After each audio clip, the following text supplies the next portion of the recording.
3 days after the shooting, things are looking even more hopeful for Gabrielle Giffords. And in fact, she's able to generate her own breaths. She's breathing on her own. The Congresswoman was one of 20 shot on Saturday outside a Safeway in Tucson. 6 people died, including 9-year-old Christina Taylor Green. I hear her in her semi-conscious ramblings screaming out, "Christina, Christina, let's get out of here, let's get out of here."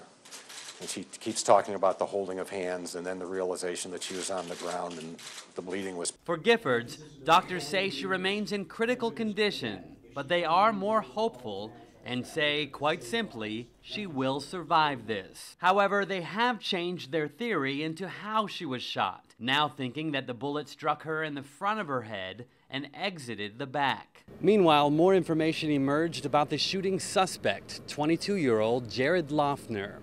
George Osler's son was a friend of Loeffner who often spent time in their home. Osler says he was shocked at first at the news that Loeffner was arrested. And then I started seeing things that started making sense as to, why would he do something so crazy like this?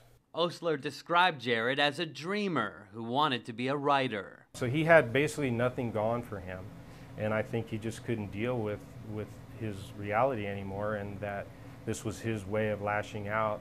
A neighbor also says that Loeffner's parents are devastated and guilt-ridden. They say his mother has been in bed crying nonstop since Saturday's rampage.